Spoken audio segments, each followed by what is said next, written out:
Welcome to the amazing world of business and finance. I'm your host, Dr. Franklin Ruehl, and the case of mean bosses who cause heart attacks. Roll tape.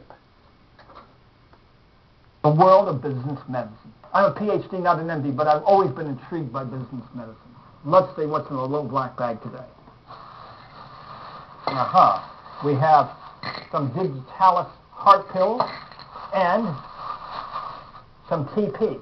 Now this refers to a new study from the University of Helsinki in Finland regarding job stress and cardiac health. Many professionals believe that stress in a job can impair the heart.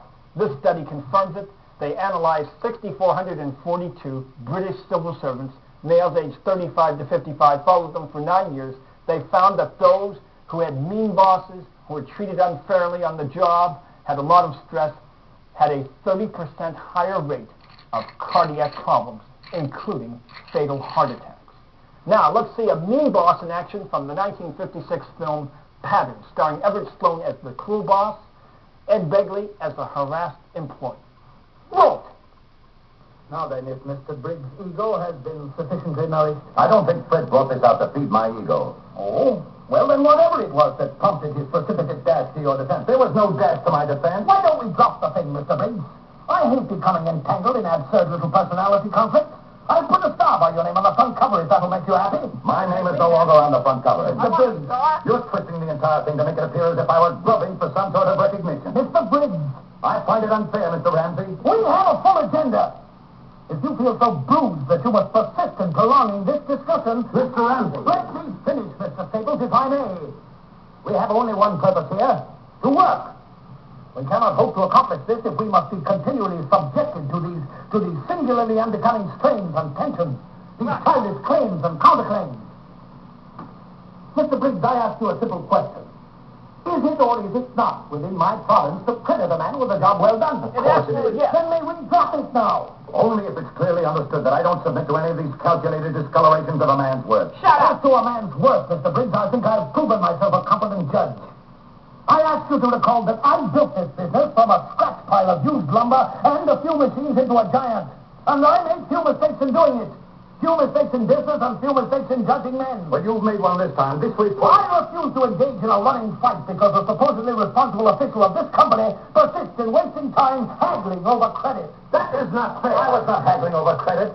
This is a joint report that we worked on. What is and what is not so? What am I, some kind of idiot that I can't recognize another man's thinking?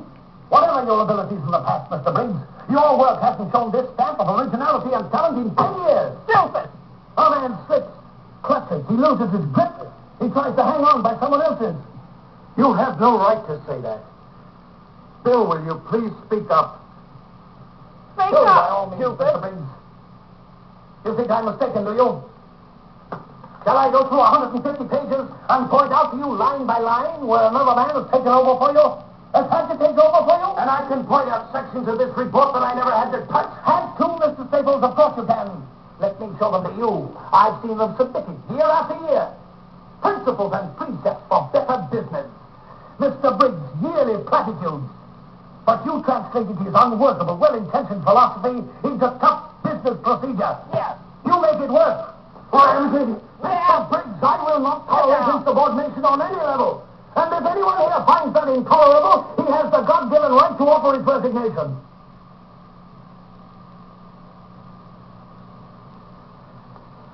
We're waiting for your resignation? Come on. Resign. Bill. Resign. Come on! Come on. Please.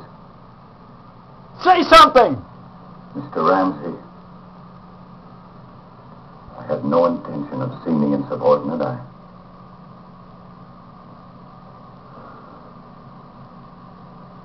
He wimped out. He wimped out.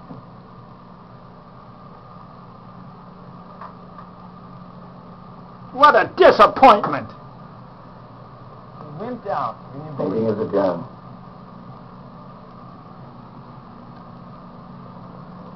Get yourself some guts. Roll them in our garden, buy them in the lab, and make them in a shop, but get yourself some guts. Mr. Briggs?